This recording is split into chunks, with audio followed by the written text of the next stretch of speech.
You drive that piece of junk? My brother's voice echoed across the country club parking lot, drawing every pair of eyes to my modest sedan. The laughter started small, a snicker from my sister-in-law, a chuckle from my cousin, then spread, like wildfire through the crowd of perfectly dressed relatives. They pointed at my car like it was roadkill, their designer heels clicking against the asphalt as they circled closer for a better look. What they didn't know was that sometimes the most valuable things come wrapped in the most unassuming packages. And tonight, their cruel laughter was about to cost them everything they thought they knew about worth. I'd love to know which corner of the globe you're watching from. And if this story speaks to you, make sure to subscribe. Tomorrow's video is one you absolutely can't miss. The invitation had arrived 3 weeks earlier, embossed in gold lettering that screamed expensive taste. The Blackwood Family Annual Reunion, North Shore Country Club.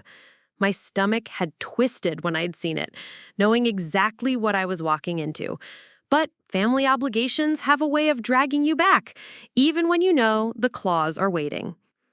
I pulled my 2018 Honda Civic into the circular driveway of North Shore Country Club, its navy blue paint gleaming under the late afternoon sun. The car was clean, well-maintained, and had served me faithfully for years. To me, it represented reliability, practicality, and freedom from debt. To my family, it might as well have been a neon sign advertising my failures. The valet, a young man in his 20s with kind eyes and a professional smile, approached my window. "Good evening, miss. Welcome to North Shore." "Thank you," I said, gathering my purse and the small gift I'd brought for my nephew's graduation celebration, the real reason for tonight's gathering, though I suspected it was just another excuse for the Blackwood clan to showcase their latest acquisitions and subtle superiority complexes.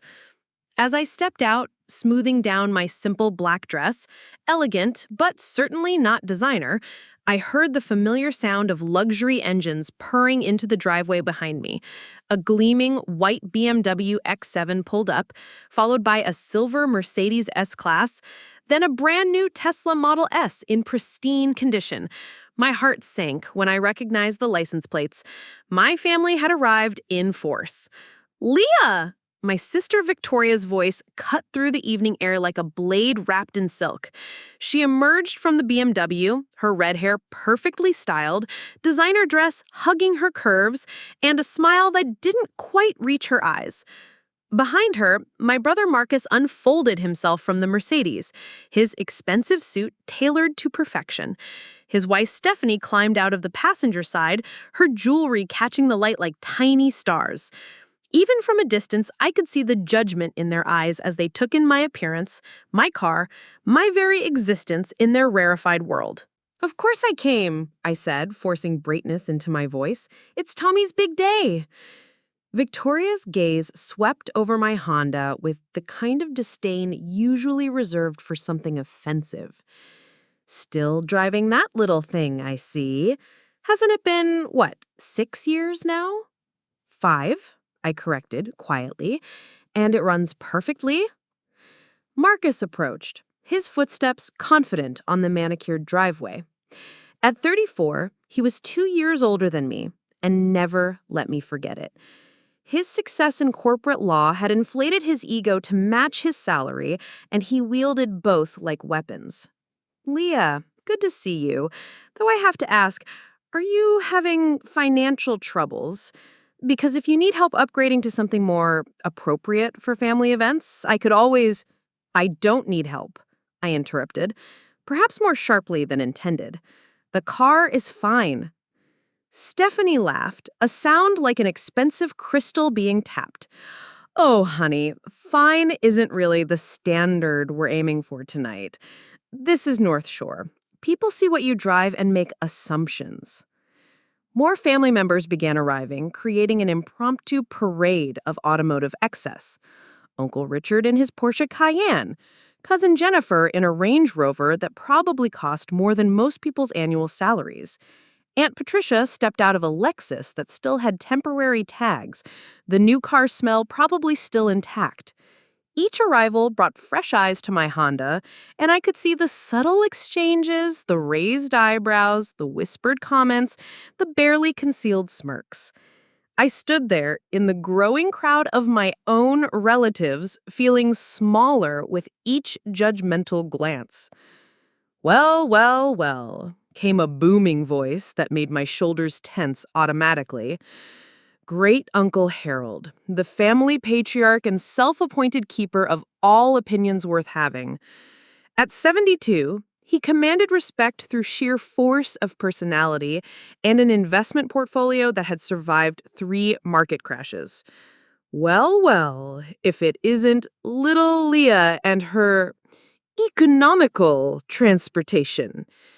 The way he said economical made it sound like a disease.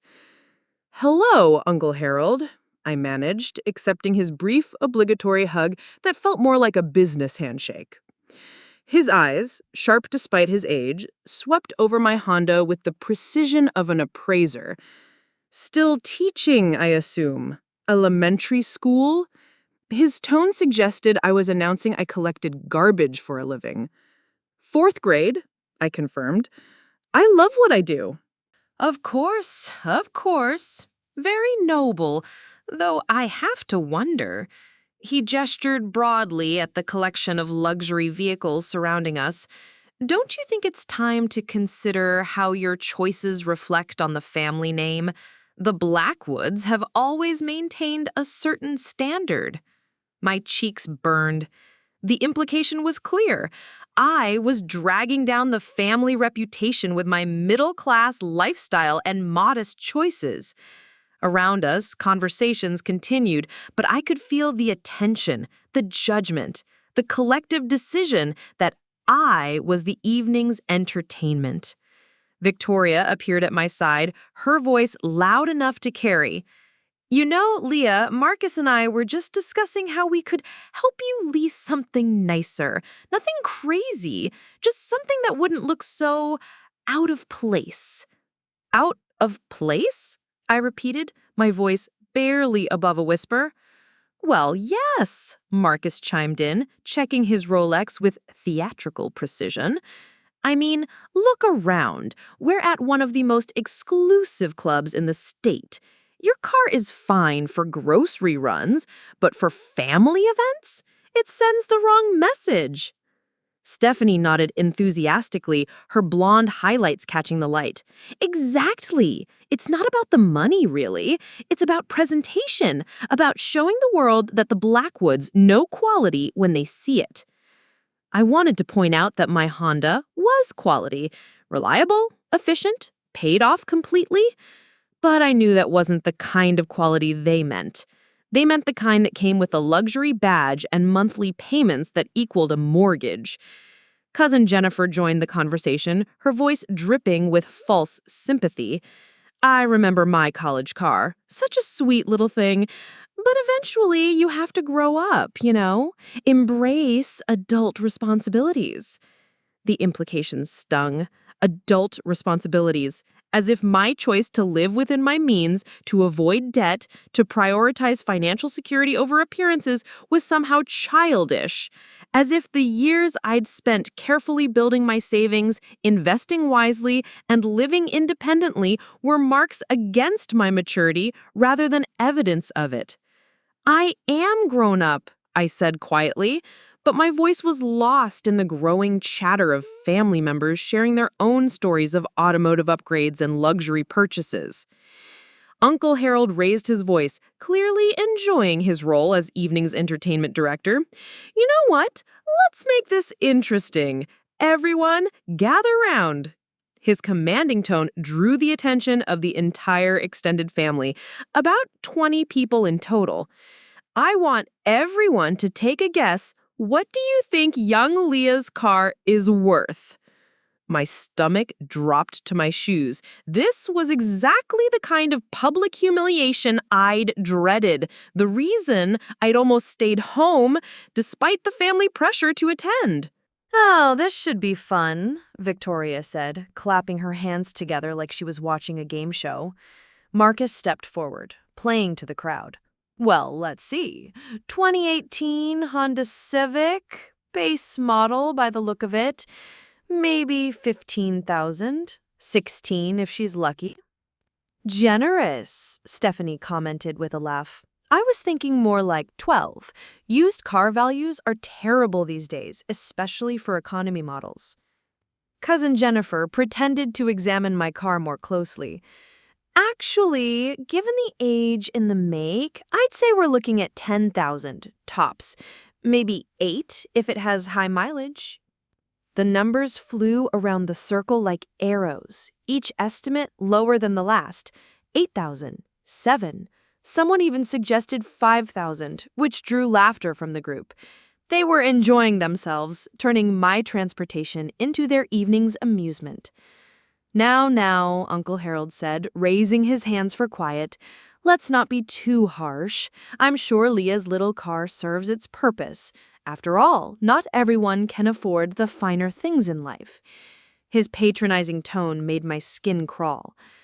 But this does highlight something important about family standards and expectations. I stood frozen, surrounded by people who shared my blood but seemed determined to bleed me dry of dignity. Their cars gleamed around us like a showroom display of everything I supposedly lacked, every choice I'd supposedly made wrong. That's when I noticed the valet who'd taken my keys. He was standing near the entrance, but his attention wasn't on the other arriving guests. He was looking at our family gathering with an expression I couldn't quite read. Something between surprise and, was that amusement? But before I could process it further, Victoria's voice cut through my thoughts. You know what the saddest part is? She said, her voice carrying clearly in the evening air. Leah's actually smart. She could have made something of herself if she'd just tried harder, but instead, she settled for mediocrity. This car is basically a symbol of giving up on your dreams. The words hit harder than any of the financial estimates, because buried in Victoria's cruelty was a grain of truth that hurt. I had made choices, careful choices, conservative choices. While they'd leveraged themselves into luxury, I'd chosen security. While they bought status symbols, I'd built savings. But standing here, surrounded by the gleaming evidence of their apparent success, I couldn't help but wonder if they were right. Maybe I had been too careful. Maybe I had missed opportunities. Maybe my Honda really was a symbol, not of practicality, but of settling for less. A lot of love and effort went into bringing this story to life. If you're enjoying it, we'd be so grateful if you'd subscribe to our channel. Now, back to where we left off. Uncle Harold's voice boomed again. Well, this has been enlightening. Perhaps next year, Leah, you'll join us in something more appropriate. For now, shall we head inside? I believe they're serving cocktails, and I could use something to wash the taste of this conversation from my mouth. The group began to disperse, their laughter following them toward the club's entrance. But I remained rooted to the spot, staring at my Honda Civic as if seeing it for the first time through their eyes. The paint that had looked so clean and well-maintained now seemed dull compared to the luxury vehicles surrounding it. The simple lines that had represented practicality now looked plain, unremarkable, embarrassing. I fumbled in my purse for my phone, suddenly desperate to call someone, anyone who might remind me that I wasn't the failure my family seemed determined to paint me as. But who could I call? My teacher friends who drove similar cars and would share my outrage, but not my hurt? My neighbor, Mrs. Chen, who had always complimented my Honda's reliability? As my family's voices faded toward the club entrance, I stood alone in the parking lot, surrounded by vehicles that cost more than I made in a year, feeling smaller and more insignificant than I had since childhood. The valet was still there, still watching, but I couldn't bring myself to meet his eyes. I was too afraid of what I might see there. Pity, agreement, or worse, indifference. The evening air suddenly felt cold despite the mild temperature. I wrapped my arms around myself and took a shaky breath, preparing to follow my family inside, to sit through dinner, to smile and nod and pretend their words hadn't carved pieces out of my self-worth. I had no idea that in less than an hour, everything I thought I knew about value, worth, and family would be turned completely upside down, and that the modest Honda Civic they'd spent the evening mocking would become the key to the most satisfying moment of my entire life. Inside the North Shore Country Club, crystal chandeliers cast warm light over mahogany walls and Persian carpets that probably cost more than my annual salary. The dining room buzzed with conversation from multiple family groups, but our table commanded attention simply by virtue of Uncle Harold's booming voice and my family's collective presence. I sat between two empty chairs, strategically placed, whether by design or coincidence, at the far end of the table from the seats of honor. From here, I had a perfect view of my nephew Tommy, the supposed guest of honor, looking increasingly uncomfortable as the adults around him discussed everything except his recent graduation from law school. So, I told the Mercedes dealer, I said, "Look, I appreciate the standard package, but a Blackwood doesn't drive standard anything." Next thing you know, they're showing me the AMG line. Stephanie leaned forward, her diamond bracelet catching the light. And that's when they realized they were dealing with serious buyers, not tire kickers. Victoria nodded approvingly.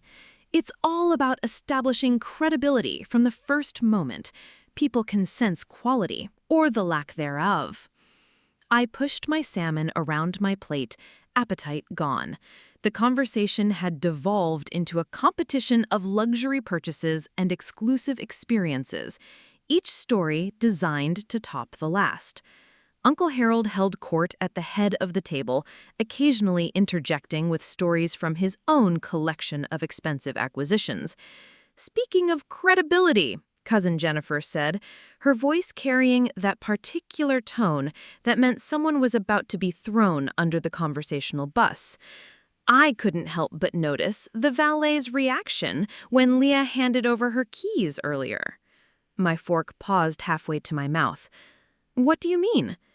Jennifer's smile was sharp as a blade. "Oh, you know how it is. These high-end valets are used to handle exotic cars, luxury vehicles. When they get handed keys to something, well, ordinary, there's always that little moment of surprise." "I didn't notice anything," I said quietly, but my stomach was churning. Had the valet been judging my car too? Had my moment of imagined kindness from a stranger been just another misreading on my part? "Of course you didn't," Victoria said with a laugh. "You were probably too busy being defensive about your little grocery getter." Marcus leaned back in his chair, wine glass in hand. "You know what I think? I think Leah's car situation is actually a perfect teaching moment for Tommy here." He gestured toward my nephew, who looked like he'd rather be anywhere else. "Tommy, you're just starting your career.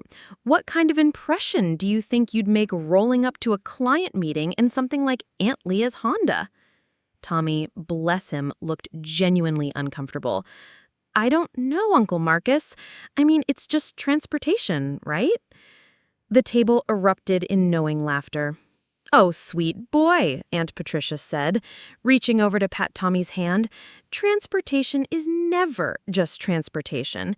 It's a statement about who you are, what you value, how seriously you take yourself." "Exactly," Harold boomed from his end of the table. "First impressions matter. When I built my first company, do you think I drove around in some economy car? Hell no! I bought a Cadillac I could barely afford because I understood that success has to look like success before it can become success." The conversation continued around me, but I found my attention drifting toward the windows overlooking the parking lot. From this angle, I could see a section of the valet area where uniformed attendants moved efficiently between vehicles. My Honda sat in a row with other cars, and honestly, it didn't look as out of place as my family had made it seem. That's when I noticed something odd. The valet who had taken my keys, I could see him clearly now, a tall young man with dark hair, was standing near my car with two other valets. They weren't just chatting idly. They were examining my Honda with what looked like genuine interest, pointing at specific features, one of them even crouching down to look more closely at something near the front wheel. "Leah," Victoria's voice snapped me back to the table, "we were asking if you'd ever considered getting a loan for something nicer. I mean, surely, even on a teacher's salary, you could manage payments on a decent car." "I don't want car payments," I said, trying to refocus on the conversation, while part of my mind remained puzzled by the scene outside. "I prefer owning my car outright." This statement was met with the kind of silence usually reserved for someone announcing they preferred sleeping on nails. "Own it outright?" Stephanie repeated, as if I'd spoken in a foreign language.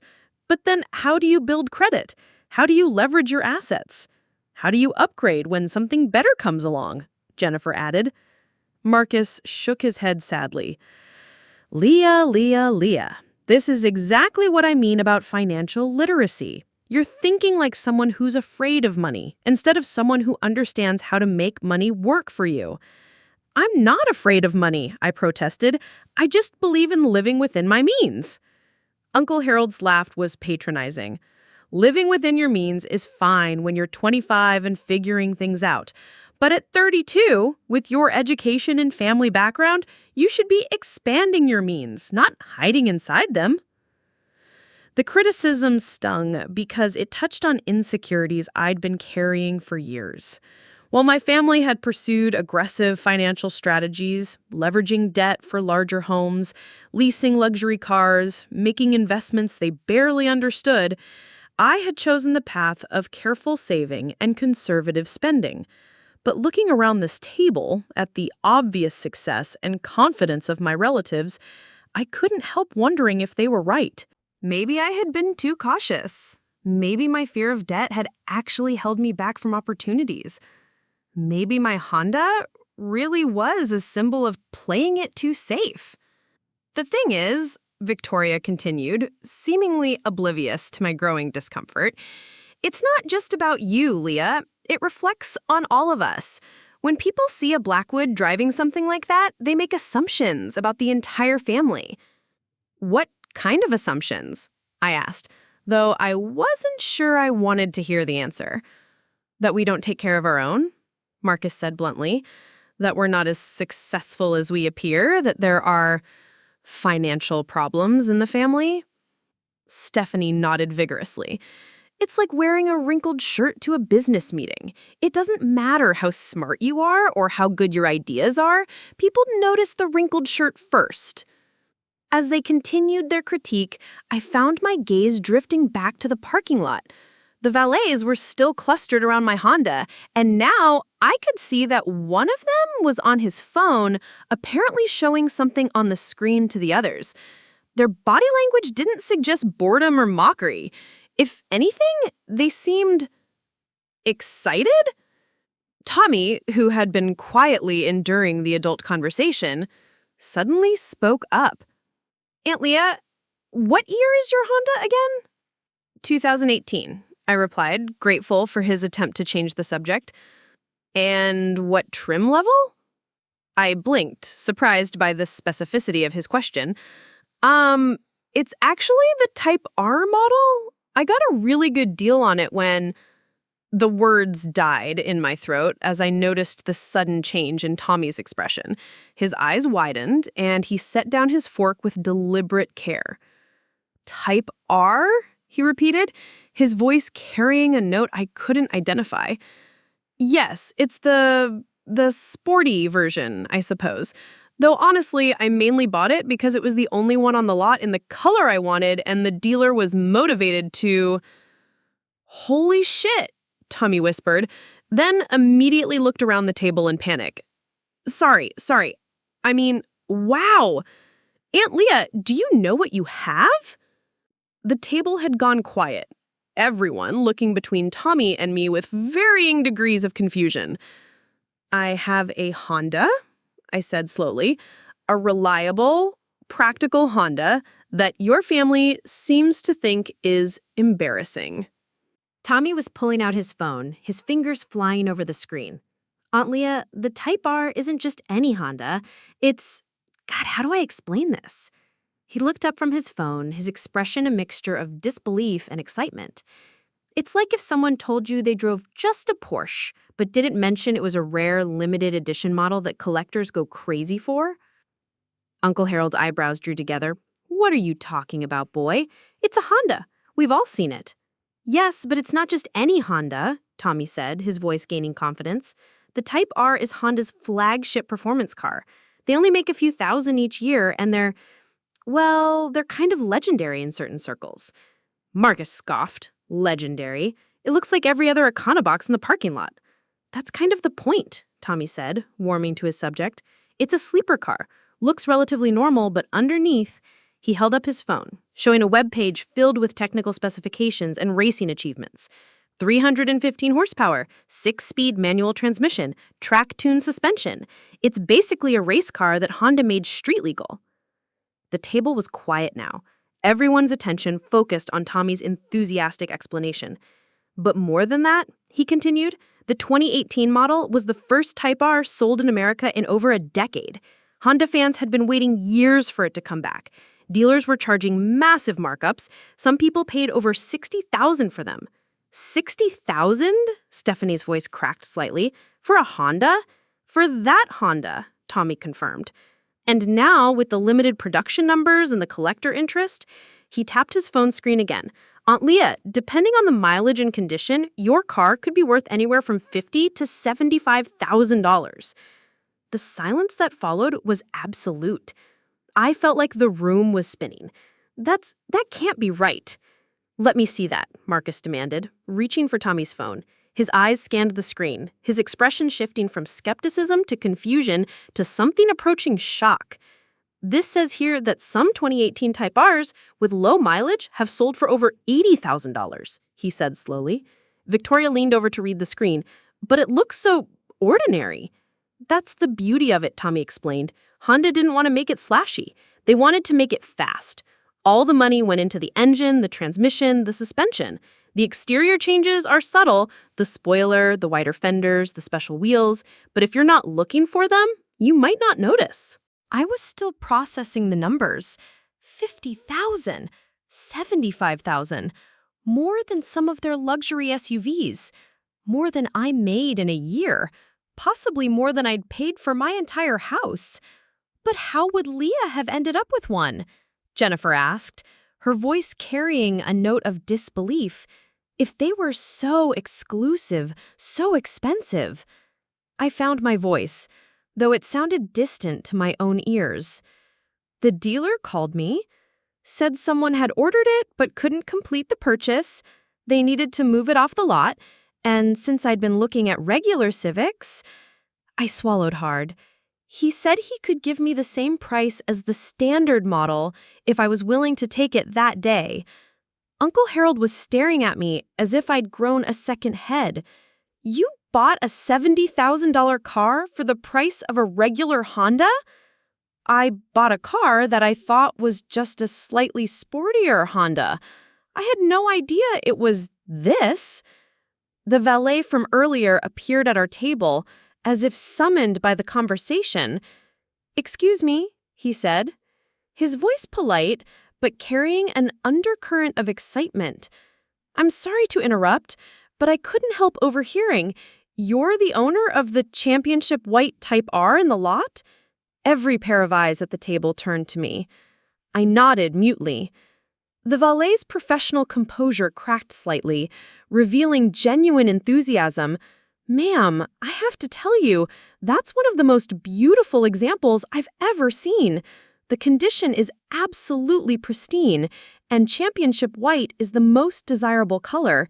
My colleagues and I were just admiring the original Alcantara interior and the fact that you still have the red Honda badges."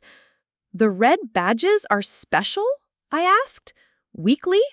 They're one of the signature features of the Type R line. It's Honda's way of marking their most hardcore performance models. Most people who aren't into cars wouldn't think twice about them, but to enthusiasts?" He shook his head in amazement. "It's like wearing a Rolex, but only people who know watches would recognize what they're looking at. The comparison hit the table like a thunderbolt. Here I'd been sitting through dinner, being lectured about status symbols and making impressions, while unknowingly driving something that was, apparently, the ultimate automotive status symbol for those in the know. Marcus cleared his throat. So, you're saying that Leah's car is actually valuable? The valet nodded enthusiastically. Sir, with respect, that car is more than valuable. In the right market, with that mileage and condition, it's what we'd call a unicorn. Collectors would fight over it. As the valet excused himself and returned to his duties, the table sat in stunned silence. I looked around at my family members, the same people who had spent the last hour lecturing me about financial success, about making good impressions, about understanding value, and saw my own shock reflected in their faces. The modest Honda Civic they'd spent the evening mocking wasn't just a car, it was apparently a masterpiece of automotive engineering wrapped in an intentionally understated package, and I owned it.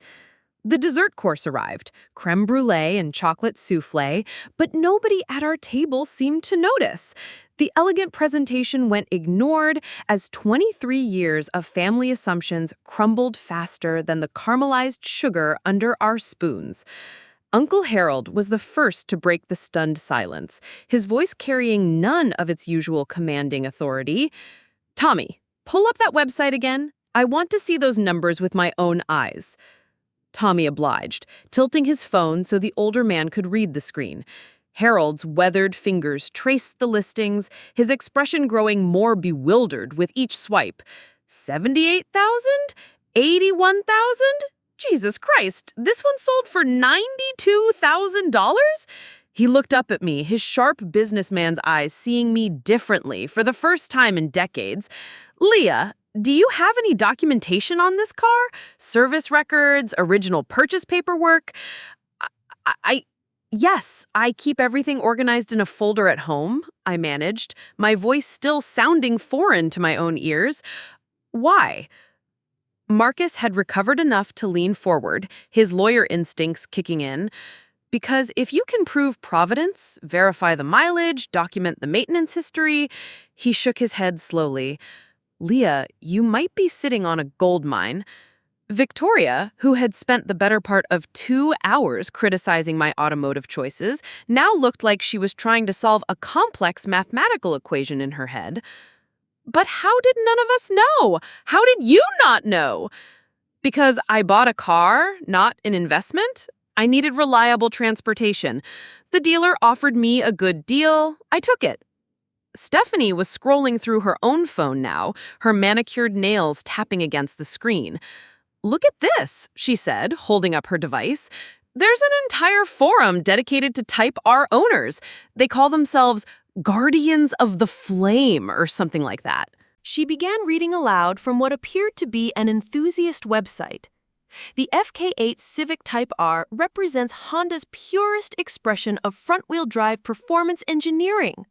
With its hand-assembled turbocharged engine and track-bred suspension geometry, it achieves what many thought impossible: supercar performance in a practical package. Jennifer laughed, but it sounded hollow, uncertain. Supercar performance? Come on, it's still just a Honda. Tommy was shaking his head.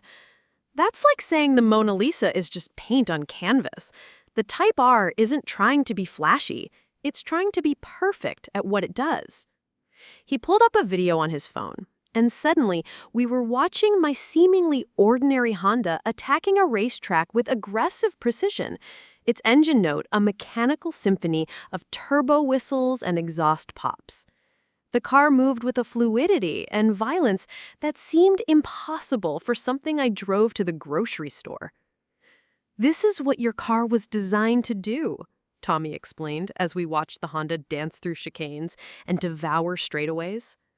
Honda didn't build it to impress people at country clubs. They built it to embarrass Porsches and BMWs on racetracks. Cousin Jennifer was staring at the video with an expression of growing comprehension. So, while we've been buying cars to look successful, Leah accidentally bought something that's actually successful? The observation hung in the air like smoke from an expensive cigar. Uncle Harold cleared his throat, the sound carrying the weight of a man whose worldview was being forcibly recalibrated. Leah, I owe you an apology. We all do. He gestured around the table. We made assumptions based on appearances without understanding substance. It's an easy mistake to make, I said quietly, though inside I was still reeling from the revelations. The car doesn't advertise what it is. But that's exactly the point, Marcus said, and I could see his analytical mind working through the implications. It's the opposite of what we've been trained to think success looks like. Instead of screaming, "Look at me," it whispers, "Try to keep up." Victoria was examining photos of Type R interiors on her phone, zooming in on details.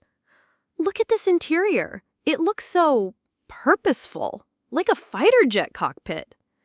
She held up the screen, showing images of red Alcantara seats, carbon fiber trim, and a shift knob that looked more like surgical equipment than automotive decoration. It was the same interior I sat in every morning, the same seats that had seemed sporty, but not extraordinary. And apparently, Stephanie added, reading from another article, every Type R engine is built by hand by a single technician. There's actually a plate in the engine bay with the builder's signature. I blinked. There is? You didn't know? Tommy asked. I never looked under the hood, I admitted. It's always run perfectly. I just drove it. The admission drew chuckles around the table, but they weren't mocking anymore. Instead, there was something approaching wonder in their voices. She bought a hand-built, track-focused performance machine and used it exactly as Honda intended, as transportation, without overthinking it, without turning it into a status symbol, without even realizing what she had. Aunt Patricia, who had been quietly listening to the conversation, suddenly spoke up. You know what this reminds me of? My grandmother's story about finding that Ming vase at a garage sale. She bought it because she needed a vase for her kitchen table, used it for flowers for 20 years before someone told her it was worth a fortune. Except Leah's still using her vase, still driving it every day, taking care of it without knowing she's preserving something rare. The conversation was interrupted by the return of our valet, who approached the table with obvious excitement, barely contained by professional courtesy. Excuse me again, but I hope you don't mind. I took the liberty of asking our head valet to take a look at your Type R. He's been in the automotive service industry for 30 years and used to work at some of the most exclusive dealerships in the state. He paused, seeming to gather his thoughts. Ma'am, he wanted me to tell you that in his professional opinion, your car is what collectors call museum quality. The paint is flawless, the interior shows almost no wear, and the engine bay is so clean it looks like it just rolled off the production line. Uncle Harold leaned forward. What's that mean in practical terms? The valet's eyes lit up. Sir, it means that if she wanted to sell it, there would be a bidding war. Cars in this condition, with this low mileage, especially in championship white, they're not just valuable, they're historically significant. Historically significant? Victoria repeated. The 2018 model year was the first time the Type R was sold in America since the early 2000s. Honda fans had been begging for it for over a decade. When it finally arrived, dealers couldn't keep them on the lot. Most of the ones that survived this long show heavy modification or track wear. Finding one that's been daily driven but perfectly maintained, he shook his head in amazement. It's like finding a pristine first edition book that someone's been reading and enjoying instead of keeping locked away. As the valet returned to his duties, I noticed something else. Other diners at nearby tables had begun to take notice of our animated conversation. Word was spreading through the restaurant's whispered networks that someone at the Blackwood table had arrived in something special. A distinguished gentleman from a neighboring table approached, his expensive suit and confident bearing marking him as someone accustomed to fine things. "Pardon the intrusion," he said with a slight bow, "but I couldn't help overhearing your discussion about the Type R in the parking lot. Would that happen to be the championship white example near the entrance?" I nodded, still not entirely comfortable with the attention. His face broke into a genuine smile. "I'm Robert Shen, and I have to tell you, I've been admiring that car since I arrived. I'm something of a collector myself, Porsches mostly, but I have tremendous respect for what Honda achieved with the Type R program." He pulled out his phone, showing us photos of an extensive garage filled with exotic sports cars. "I've been looking for a pristine FK8 Type R to add to the collection. If you ever decide to sell, I hope you'll give me first consideration. I'd be happy to discuss a price that reflects its true value." Uncle Harold's businessman instincts kicked in immediately. "What kind of price are we talking about?" Mr. Shen glanced at me, seeking permission to discuss numbers. When I nodded, he continued. "For a museum-quality example like what I saw outside, with proper documentation, I'd start the conversation at 90,000 and be prepared to go higher depending on the specifics." The number hit the table like a physical blow. $90,000. More than Victoria's BMW, more than Marcus's Mercedes, nearly as much as Stephanie's Range Rover. "Of course," Mr. Shen continued, "given the trajectory of the collector market and Honda's announcement that they're moving away from naturally aspirated engines, I'd expect values to continue climbing. In 5 years, who knows? Could be worth twice that." As Mr. Shen returned to his table, leaving his business card with me, the reality of the situation began to settle over our family gathering like fog rolling in from the ocean. For the past 2 hours, they had lectured me about financial responsibility, about making smart choices, about understanding value and quality. They had used my Honda as evidence of my failure to achieve their level of success. But now, as the numbers sank in, as the reality of what I had accidentally acquired became clear, the power dynamic at our table had shifted completely. My embarrassing economy car was worth more than most of their luxury vehicles. My poor financial choices had resulted in me owning something that would appreciate in value rather than depreciate. My lack of understanding about quality had led me to acquire what experts were calling a future classic. Marcus was the first to acknowledge the elephant in the room. "Leah," he said quietly, "I think I owe you more than an apology. I think I owe you some respect." Victoria nodded slowly. "We all do. We completely misjudged the situation." Uncle Harold raised his wineglass, his expression thoughtful. "To Leah," he said, "who apparently understands value better than any of us realized." As glasses were raised around the table, I felt a strange mixture of vindication and confusion. Part of me wanted to savor this moment, to let their newfound respect wash over me like warm sunshine. But another part of me couldn't help wondering, had I really made a wise choice? Or had I simply gotten incredibly lucky? And more importantly, what did this revelation mean for how my family would treat me going forward? Had I truly earned their respect, or was I just the latest object of their fascination with expensive things? The questions swirled in my mind as dessert plates were cleared and coffee was served, but one thing was becoming clear. Tonight had changed everything, and there was no going back to the way things were before. Outside, my Honda Civic Type R sat in the parking lot looking exactly as ordinary and practical as it had when I'd arrived. But now I knew the truth about what lay beneath that unassuming exterior, and apparently, so did everyone else. Coffee had barely been served when Tommy's phone buzzed with what would become the evening's most shocking revelation.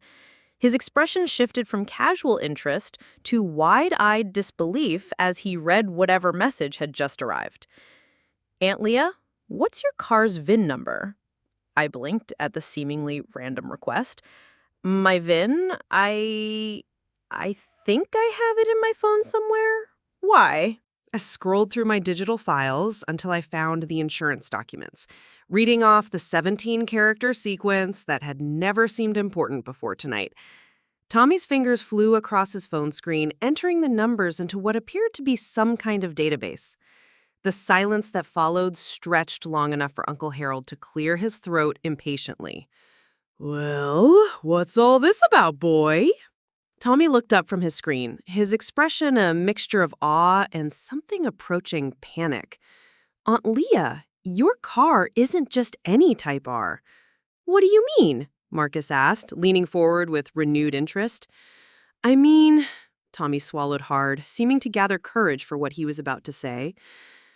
"According to the Honda registry database, your car is number 47. The table stared at him blankly. "Number 47 out of how many?" Victoria asked. "Out of the first 100 Type Rs ever imported to the United States," Tommy said, his voice barely above a whisper. "Aunt Leah, you don't just own a rare car. You own one of the very first examples that Honda sent to America. It's what collectors call a launch car." The implications hit the table like a seismic shock. If a regular Type R was worth $70,000 to $90,000, what was one of the first 100 worth?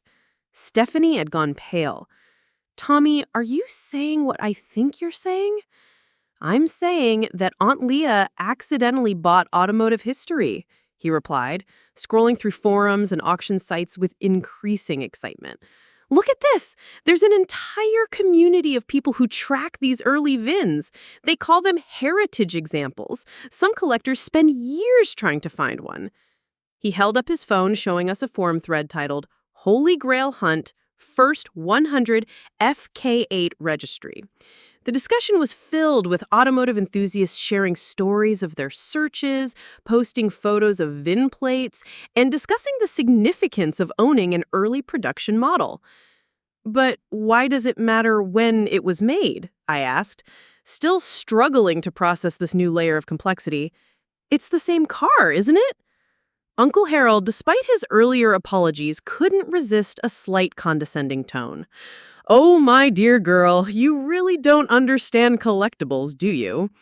Tommy jumped to my defense. "Actually, that's exactly why this is so incredible. Aunt Leah bought the car to drive it, not to collect it.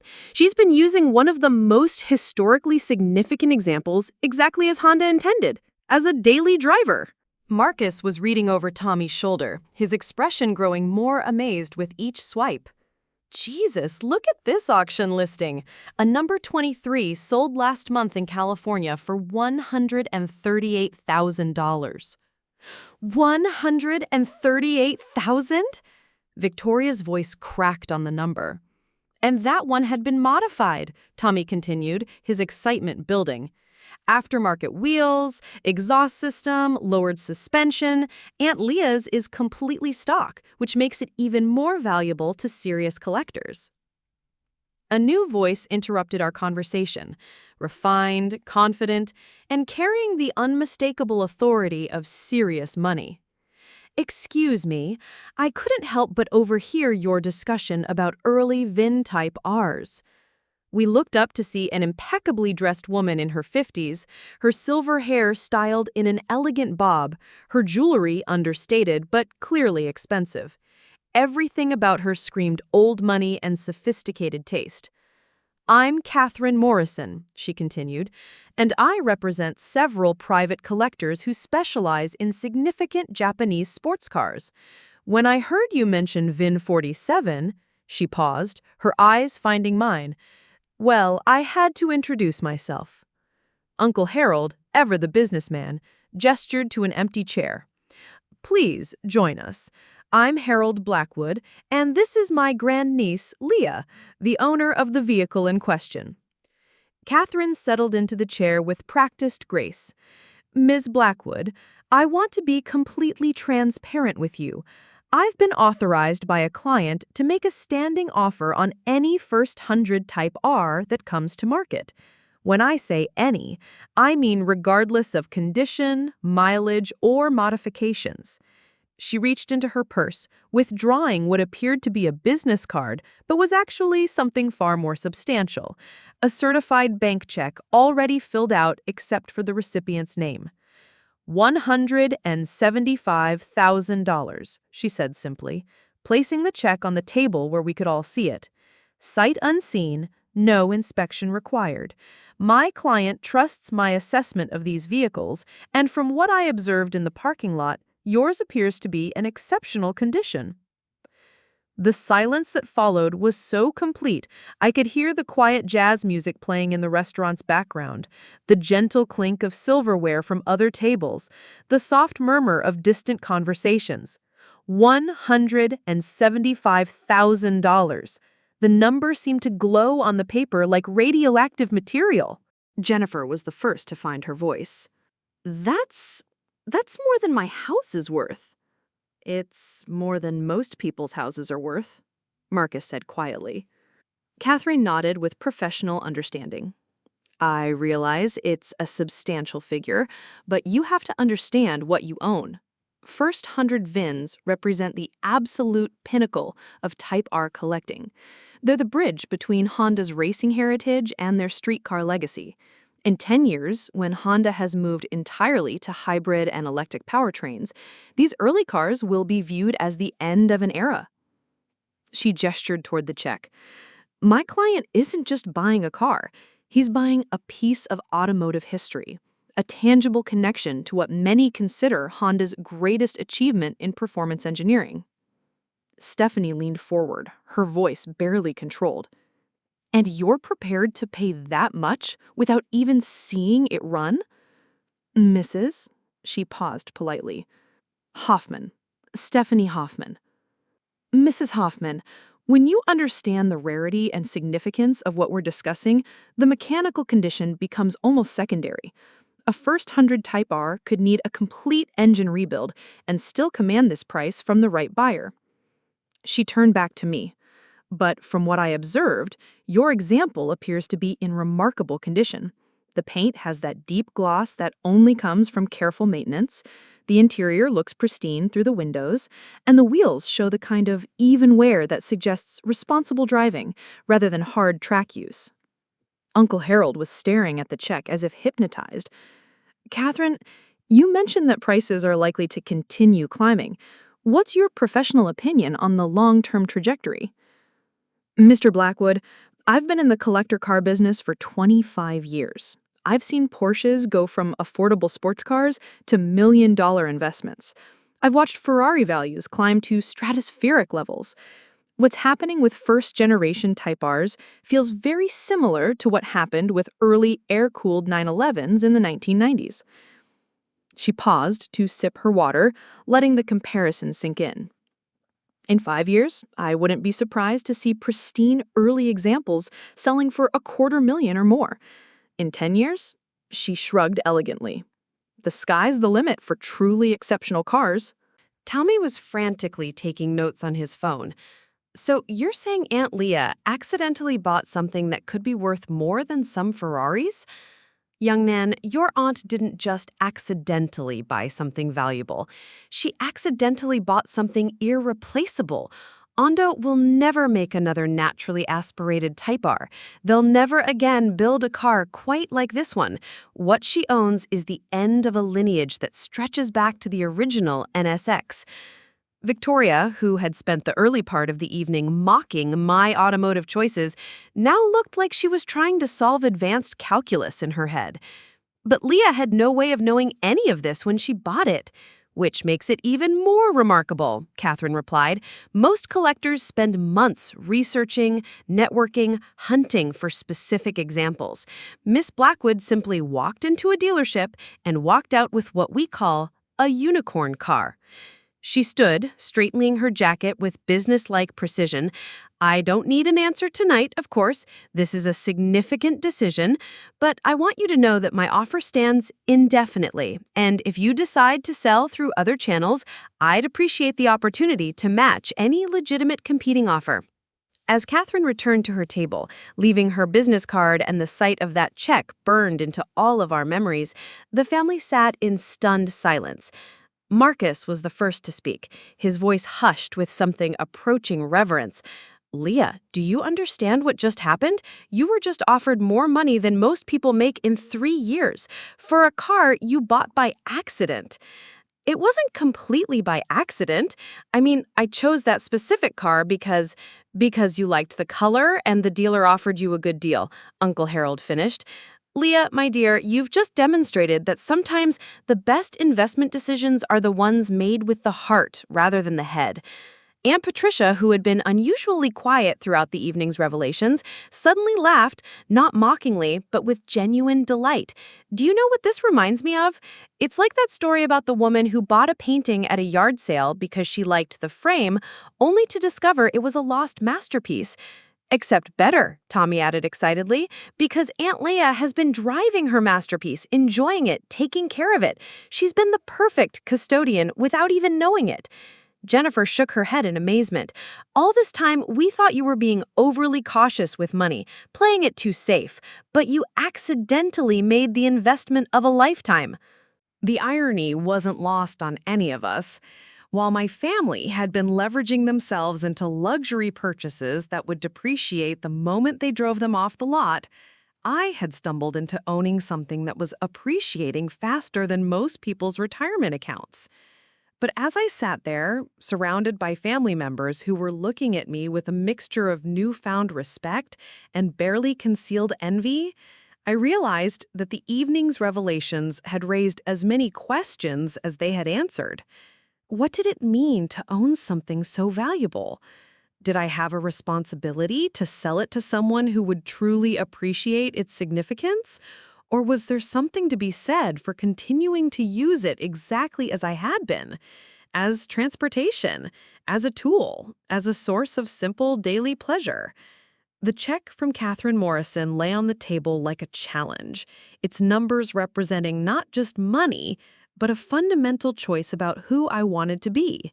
The responsible teacher who would take the windfall and secure her financial future?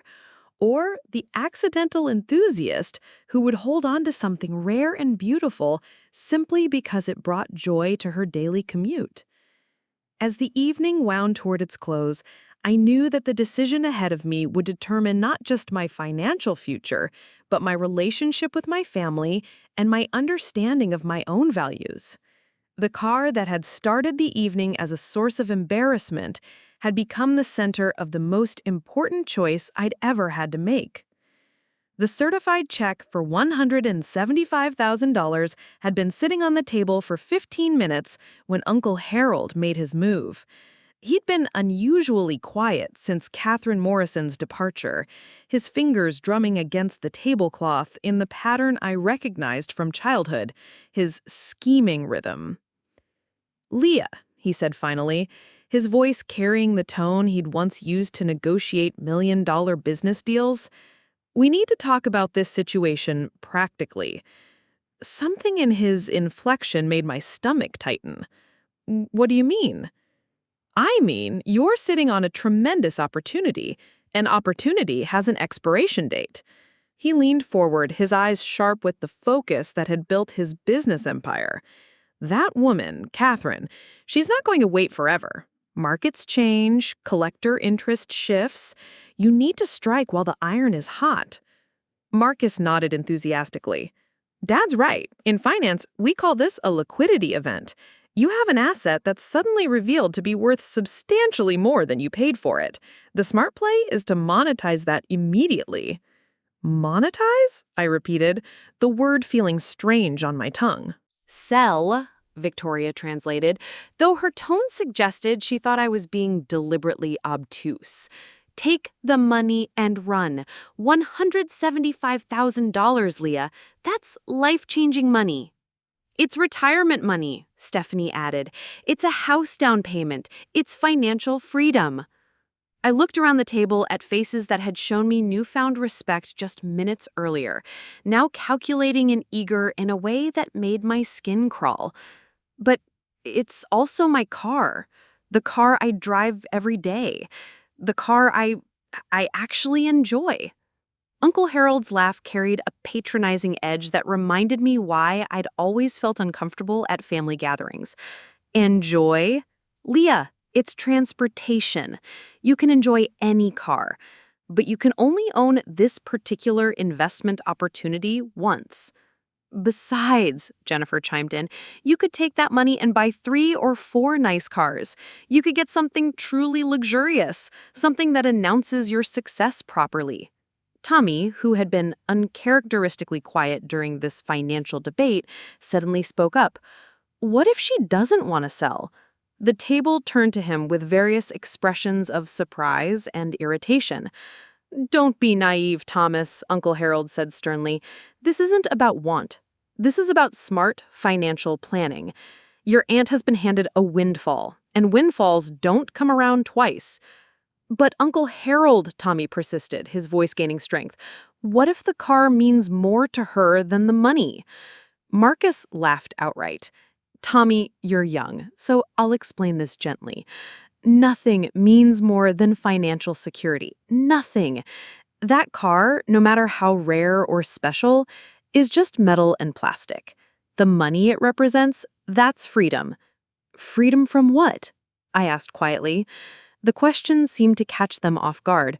From, Marcus gestured vaguely, from financial worry, from having to work, from being dependent on others. I'm not dependent on anyone, I said, my voice carrying more edge than I'd intended. I have a job I love, a house I own outright, savings in the bank. I'm not financially worried. Uncle Harold's expression shifted to something between exasperation and disappointment. Leah, you teach elementary school. Your annual salary is what some of us spend on vacations. This car represents more money than you'll save in the next decade. So? The simple question hung in the air like a challenge. So? Victoria repeated incredulously. So you take the money and improve your life? What if I don't want to improve my life in that way? I asked. What if I like my life the way it is? The silence that followed was profound and uncomfortable. Stephanie was the first to break it, her voice carrying the kind of careful patience usually reserved for children. Leah, honey, I think you're having trouble processing the magnitude of this opportunity. Maybe you should sleep on it, talk to a financial advisor. I don't need a financial advisor to tell me whether I want to sell my car. Uncle Harold's composure finally cracked. Damn it, Leah! You're being stubborn. This is exactly the kind of small-minded thinking that's held you back your entire life. The words hit like a slap. Around the table, faces that had been showing calculated patience suddenly revealed their true feelings. Frustration, condescension, and barely contained anger that I wasn't falling in line with their plans. Held me back from what? I asked, my voice dangerously quiet. From success, Harold exploded, his fist hitting the table hard enough to rattle the coffee cups.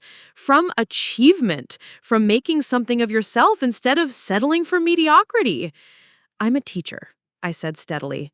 I help children learn and grow every day. How is that mediocrity? Marcus leaned forward, his lawyer's instincts fully engaged. Leah, let's be realistic. Teaching is admirable. But it's not ambitious. You have intelligence, you have family connections. You could have done so much more with your life if you'd applied yourself properly. And now, Victoria added, you have the chance to correct the course. Take this money, invest it properly, maybe start a business or go back to school for something more substantial. The word substantial dripped with contempt for everything I'd chosen to do with my life. Tommy's voice cut through the tension like a knife. Stop it. All of you, just stop. Every adult at the table turned to stare at the young man who had dared to interrupt their intervention. You want to know what I think? Tommy continued, his voice shaking with barely controlled anger. I think you're all jealous. For the past 3 hours, you've been sitting here realizing that Aunt Leah, who you've spent years treating like the family failure, accidentally made a better investment than any of you have ever made on purpose. Uncle Harold's face darkened. Thomas, no, let me finish, Tommy said, standing up from his chair. You want her to sell because if she keeps the car, it's a constant reminder that your expensive toys and status symbols are just that, toys. Her embarrassing Honda is worth more than Uncle Marcus's Mercedes, more than Mom's BMW, more than any of your carefully calculated displays of wealth. The accuracy of his observation was written across their faces. Victoria tried to regain control of the narrative. That's not, we're thinking of what's best for Leah's future. Are you? Or are you thinking about what makes you feel better about your own choices? He turned to me, his expression softening. Aunt Leah, can I ask you something? When you drive that car, how does it make you feel? The question caught me off guard with its simplicity. Happy, I suppose. It's responsive. It makes a great sound when I accelerate. It feels alive. And when you think about selling it? I considered the question honestly. Sad. Empty. Like I'd be giving up something that brings me joy for something that brings me obligation. Obligation? Marcus asked sharply. The obligation to invest wisely, to maximize returns, to turn everything I touch into a financial instrument instead of just living with it, enjoying it. Uncle Harold was shaking his head in dismay. Leah, you're talking about a car like it's a pet. It's an asset. Assets exist to be optimized. What if I don't want to optimize everything? What if some things are allowed to just be what they are? Stephanie laughed, but it sounded forced. That's a luxury most people can't afford, honey. But I can afford it, I pointed out. That's the whole point. I bought the car within my means. I maintain it responsibly. I use it daily. It's not costing me anything to keep it. It's costing you an opportunity, Marcus insisted. Every day you don't sell is a day that money isn't working for you in the market. But every day I do sell is a day I don't get to drive something that makes me happy, I countered. How do you put a price on that? Jennifer leaned forward with the expression of someone explaining basic math to a child. You put a price on it by comparing it to what $175,000 could buy you. A nicer house, better vacations, earlier retirement. Things that would make me happy in the future, maybe, possibly, if everything goes according to plan, I interrupted. Instead of something that makes me happy right now, every single day. The philosophical divide between us was becoming clearer with each exchange. They saw the car as a means to an end, a tool to be converted into other forms of value. I was beginning to see it as valuable in its own right, not for what it could become, but for what it was. Uncle Harold made one final attempt to assert control. Leah, I'm going to be blunt. You're 32 years old, and you've never made a major financial decision in your life. You've played it safe, stayed small, avoided risk. This is your chance to think bigger. What if I don't want to think bigger? What if I want to think deeper instead? The distinction seemed to confuse them. Deeper about what? Victoria asked. About what actually matters, about the difference between having valuable things and having things that add value to your life. Marcus threw up his hands in exasperation. They're the same thing. Are they? I challenged myself. Is your Mercedes worth more to you than the monthly payments? Does Stephanie's jewelry make her happier than the debt service? Do any of your expensive purchases actually improve your daily experience? Or do they just signal to other people that you can afford expensive purchases? The question hung in the air like an accusation. Catherine Morrison's business card lay next to the check, a reminder that somewhere out there a collector was waiting for my decision. But looking around the table at my family's frustrated faces, I realized the choice wasn't really about the money at all. It was about whether I valued their approval more than my own happiness, whether I trusted their definition of success more than my own sense of what made life worth living. Tommy reached across the table and squeezed my hand. Aunt Leah, whatever you decide, I think you should decide for yourself. Not for them, not for some stranger collector, but for you. Uncle Harold's voice carried a warning. If you walk away from this opportunity, Leah, don't expect another one to come along. Lightning doesn't strike twice. I met his gaze steadily. Maybe I don't need lightning to strike twice. Maybe once was enough. As the evening's confrontation reached its crescendo, I realized that my family's reaction to my potential windfall had revealed something far more valuable than money: the true nature of their respect, their values, and their vision of what my life should be. The question now was whether I had the courage to disappoint them in service of something that mattered more. The argument might have continued indefinitely, if not for the arrival of an unexpected witness. Catherine Morrison returned to our table, but she wasn't alone. Behind her walked a man who commanded attention without demanding it. Tall, silver-haired, wearing a simple but perfectly tailored navy suit that whispered rather than shouted wealth. "I apologize for the interruption," Catherine said, "but I'd like you to meet James Nakamura. He's the collector I represent, and when he learned about your car, he insisted on flying here personally to meet you."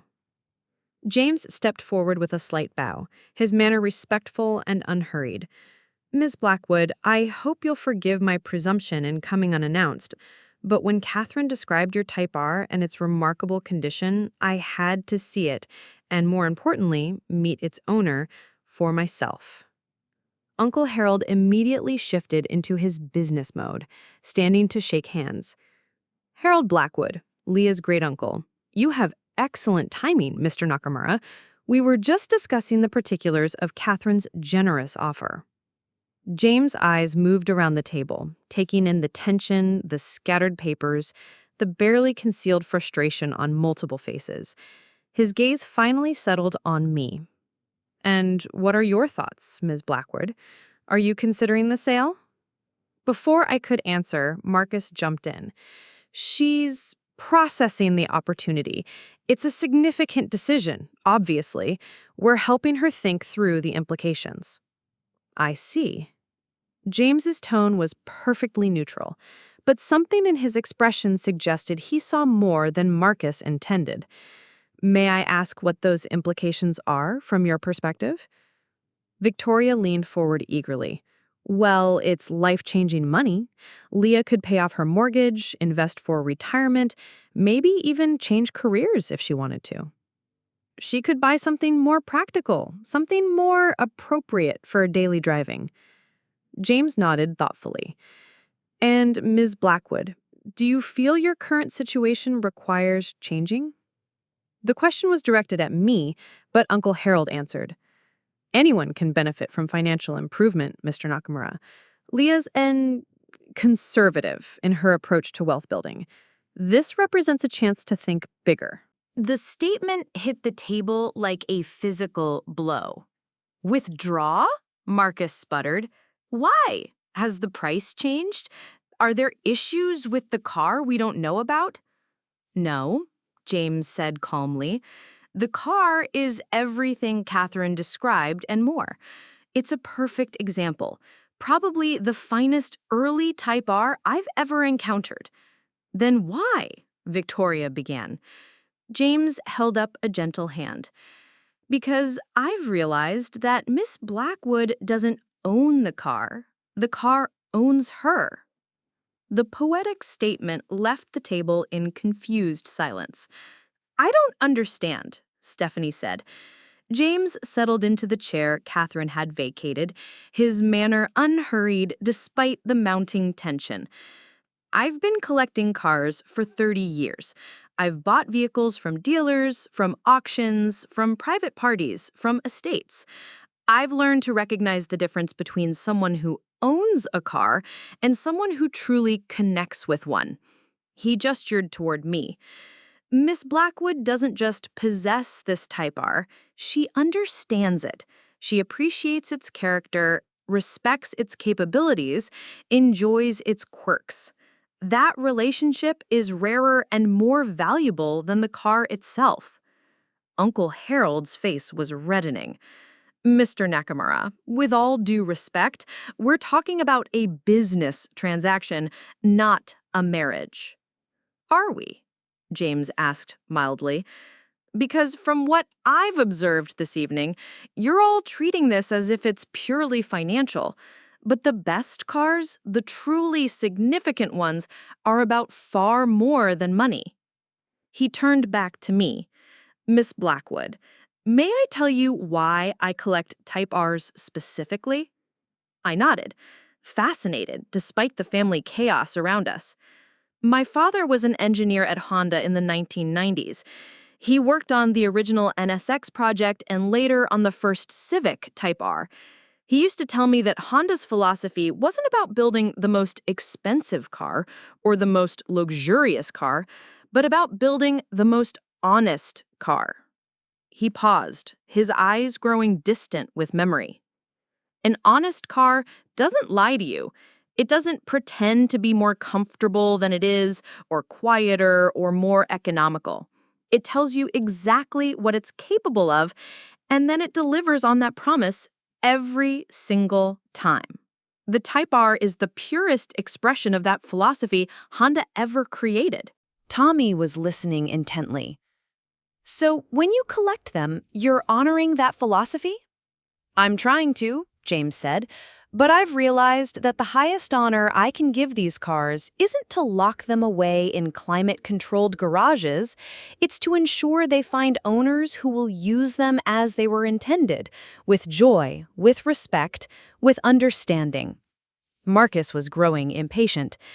This is all very philosophical, but Mr. Hoffman, James interrupted, his voice carrying quiet authority, your sister-in-law has been driving one of the most significant sports cars of the modern era as daily transportation for 5 years. She's put real miles on it, maintained it properly, and developed the kind of relationship with the machine that most collectors spend lifetimes trying to achieve. He stood, his decision clearly made. I would be doing both her and the car a disservice by separating them. Some things are worth more than money, and this is one of them. The silence that followed was deafening. Uncle Harold finally found his voice, though it came out as a strangled croak. You're walking away from a deal over sentiment? I'm walking away from a deal because it would be wrong, James said, simply. Miss Blackwood, your car belongs with you. Not in my collection, not in some other enthusiast's garage, but in your driveway, being driven and enjoyed exactly as you've been doing. He reached into his jacket and withdrew a business card. If you ever decide you want to learn more about your Type R's heritage, about the community of people who share your appreciation for what Honda achieved, please contact me. We have gatherings, drives, and technical seminars. You'd be welcome anytime. Catherine looked mortified by the collapsed deal, but James seemed completely at peace with his decision. Mr. Nakamura, surely we can work something out. Maybe a different price point or... Miss Blackwood, James said, ignoring Victoria entirely, your family seems to believe that you've been given a lottery ticket. But I think you won the lottery 5 years ago when you walked into that dealership and chose connection over calculation. He bowed slightly. Thank you for reminding me why I fell in love with these cars in the first place. As Tommy and Catherine departed, the table sat in stunned silence. The check for $175,000 remained on the table, but it suddenly felt like worthless paper. Uncle Harold was the first to explode. "Do you see what you've done? You've cost us a fortune with your sentimental nonsense." "Cost us?" I repeated quietly. "It's my car, my decision." "Your decision affects the entire family," Marcus shouted. "That money could have benefited everyone." "How?" I asked. "How would my car sale benefit any of you?" The question hung in the air, exposing the naked greed that had been driving their pressure campaign. Jennifer tried to recover. "Well, you could have helped with Tommy's student loans, or—" "I never asked for help with my loans," Tommy interrupted firmly, "and I wouldn't want help that came from forcing Aunt Leia to give up something she loves." Victoria's composure finally cracked completely. "Fine. Keep your precious car. Drive it until it falls apart, but don't come crying to us when you're still teaching elementary school at 60 and wondering where your life went." Her words were meant to wound, but instead they crystallized something important for me. "Victoria," I said, my voice steady and clear, "I love teaching elementary school. I love my students. I love helping them discover that learning can be joyful. I love being part of their growth. If I'm still doing that at 60, I'll consider myself blessed." I stood up from the table, and the decision finally made. And I love my car. Not because it's worth money, but because it makes me happy. Because every morning when I start the engine, I smile. Because when I drive those mountain roads, I feel more alive than I do anywhere else. I picked up Catherine's business card and James's card, leaving the check on the table. You can keep trying to put a price on happiness, but some things are priceless not because they cost too much, but because they're worth more than money can measure. As I walked toward the exit, Tommy caught up with me. "Aunt Leah, that was amazing." "Was it?" I asked, suddenly feeling shaky. "I just walked away from enough money to change my entire life." Tommy smiled. "No, you just chose not to change a life you already love. There's a difference." Outside, the valet brought my Honda Type R to the entrance. As I slipped behind the wheel, feeling the familiar Alcantara seats embrace me, hearing the engine's purposeful idle, I knew I'd made the right choice. The car that had started the evening as my family's embarrassment had become the catalyst for the most important decision of my life: to value joy over judgment, connection over calculation, and my own happiness over anyone else's expectations. As I drove home through the quiet streets, the Type R responding to every input with mechanical precision and emotional honesty, I realized that James Nakamura had been right. I hadn't been given a lottery ticket tonight. I'd discovered that I'd already won. 6 months later, I was grading papers at my kitchen table when my phone rang. The caller ID showed Tommy's name, and his voice carried an excitement I hadn't heard since that night at North Shore. "Aunt Leah, you need to see the automotive news today. Your car is famous." I set down my red pen and pulled up the article he'd texted me. The headline made me do a double take. "The daily driver that broke the internet: how a teacher's commuter car became a symbol of authentic enthusiast culture." The story, published in a major automotive magazine, featured photos of my Type R parked outside my elementary school, alongside quotes from James Nakamura about our encounter at the country club. But what surprised me most was seeing my own words printed there, thoughts I'd shared with the journalist who'd somehow tracked me down weeks earlier. "I never set out to make a statement," the article quoted me saying. "I just bought a car I could afford that happened to make me smile." Apparently, that was more revolutionary than I realized. The piece went on to describe a growing movement in car culture, people who were pushing back against the idea that every special car needed to be preserved behind glass, that genuine appreciation meant removing something from daily use rather than integrating it into daily joy. My phone buzzed with a text from James Nakamura himself. Leah, I hope you don't mind that I shared our story. It sparked quite a conversation in the collector community. Several owners have told me they've started driving their rare cars more because of your example. I smiled, remembering how terrified I'd been that night 6 months ago about making the wrong choice. The irony wasn't lost on me. In keeping my car for purely personal reasons, I'd apparently become an accidental advocate for something larger. Another text came through, this one from an unknown number. Hi, Miss Blackwood. This is Sarah Chen from Honda's marketing department. We'd love to discuss featuring you in our upcoming campaign about Type R heritage. Would you be interested in a conversation? Before I could process that message fully, my doorbell rang. Through the window, I could see my neighbor, Mrs. Patterson, holding what appeared to be a newspaper clipping. "Leah, dear," she said when I opened the door. "I had no idea you were driving around in something so special. My grandson showed me this article online, and I told him, 'That's my neighbor, the one who always waves when she leaves for work every morning.'" Mrs. Patterson's enthusiasm was infectious, but it also highlighted how little had actually changed in my daily life. Despite the media attention and the collector community's interest, I still woke up every morning, started my Honda, and drove to Roosevelt Elementary School, where 28 fourth graders waited to learn about fractions and state history and the joy of reading. The Type R still responded to my touch with the same mechanical precision, still made the same satisfying sounds under acceleration, still handled the curves on Miller's Ridge Road with the same eager competence. The only difference was that now I understood what I'd been experiencing all along. My phone rang again. This time, it was an unlisted number. "Leah? It's Victoria." I hadn't heard from my sister since that disastrous night at North Shore. Her voice sounded different, smaller somehow, less certain. "I saw the article," she continued, "about you in the car." I waited, unsure what response she was looking for.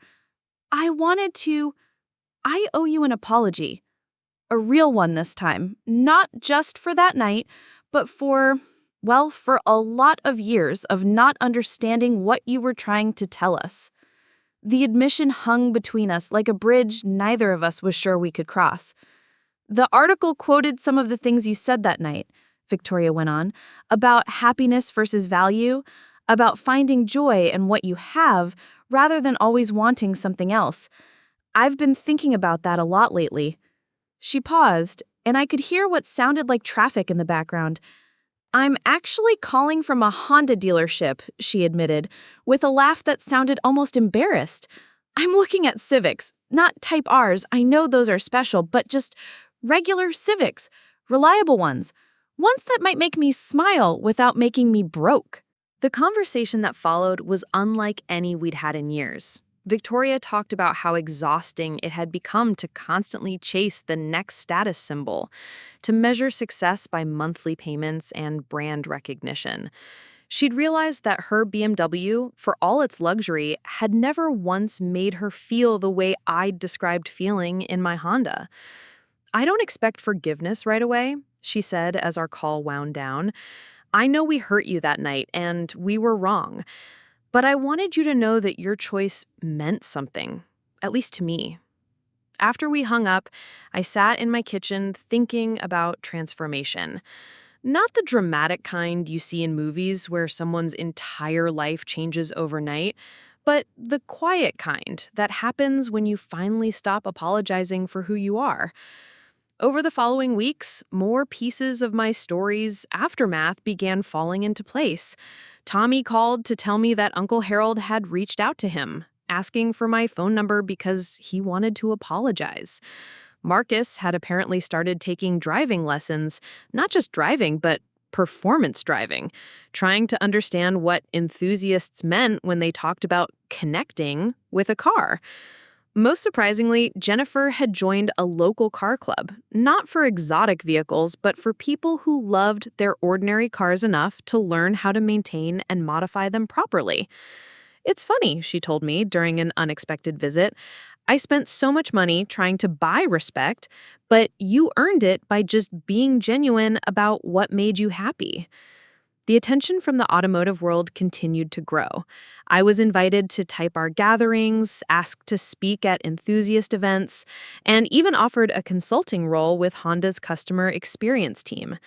Each opportunity was flattering, but I found myself most drawn to the simple car meets in parking lots where people gathered not to show off expensive machines, but to share stories about why they loved driving. At one such gathering, a young man approached with his keys in his hand.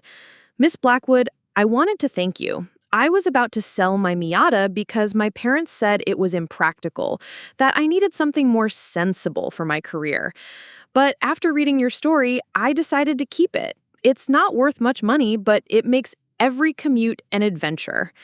These encounters became the most rewarding part of the whole experience. Knowing that my choice to follow my heart instead of financial logic had somehow given others permission to do the same. The school year wound toward its end, and as I cleaned out my classroom for summer break, I reflected on how much had changed while staying exactly the same. My Honda still sat in the faculty parking lot, still drawing occasional confused glances from visitors who couldn't understand why a teacher drove something that sounded like a race car. But now those glances came with context. Several of my fellow teachers had asked about the car, and I'd had the joy of explaining not just what it was, but why I loved it. Some had even asked for rides, experiencing for themselves the difference between transportation and transformation. On the last day of school, as I was loading boxes of supplies into my Honda's surprisingly spacious hatchback, Principal Morrison approached. "Leah, I wanted to thank you for something," she said. "Do you remember Jamie Rodriguez from your class this year? The quiet kid who never seemed engaged?" I nodded, picturing the serious 8-year-old who'd struggled with confidence. "His mother told me that after you gave the class that presentation about following your passions, Jamie started talking about becoming an automotive engineer. Apparently, he'd been fascinated by cars for years, but thought it wasn't smart enough compared to other careers. Your story helped him realize that engineering and passion could go together." As I drove home that afternoon, windows down, engine singing its familiar song, I thought about the ripple effects of choices. 6 months ago, I had made what seemed like a simple decision: to keep something that brought me joy rather than convert it into something that brought others approval. That choice had led to unexpected media attention, relationship repairs, new friendships, and apparently inspired a little boy to dream about building the cars he loved. The mountain road to my house stretched ahead, familiar curves beckoning like an old friend's smile. I downshifted into third gear, feeling the engine's response through the steering wheel, the seat, the pedals. This was the moment James Nakamura had understood, the connection between human and machine that transcended monetary value. My phone, sitting in the center console, buzzed with another interview request, another invitation to share my story. But for now, I was content to simply live it. As I crested the hill that overlooked my small town, the late afternoon sun painting everything golden, I realized that the real transformation hadn't been in how others saw me, but in how clearly I'd finally learned to see myself. I wasn't the family embarrassment driving an economy car. I wasn't the accidental collector sitting on a fortune. I wasn't the reluctant celebrity or the automotive advocate, or any of the labels people wanted to attach to my story. I was just Leah, a teacher who loved her students and her Honda in equal measure, who'd learned that the most valuable things in life weren't the ones that appreciated in price, but the ones that appreciated in meaning with every passing day. The Type R and I still had miles to go together, curves to explore, mornings to greet with the turn of a key and the promise of another small adventure. In a world obsessed with upgrades and acquisitions, we'd found something rarer than any limited edition: contentment. And as I pulled into my driveway, engine ticking softly as it cooled, I smiled at the simplest truth of all. Sometimes the best investment you can make is in your own happiness. The car that had once been my family's joke had become my greatest teacher, showing me that authentic joy doesn't need anyone else's validation to be real, and that the most revolutionary act in a materialistic world might just be choosing to love what you have.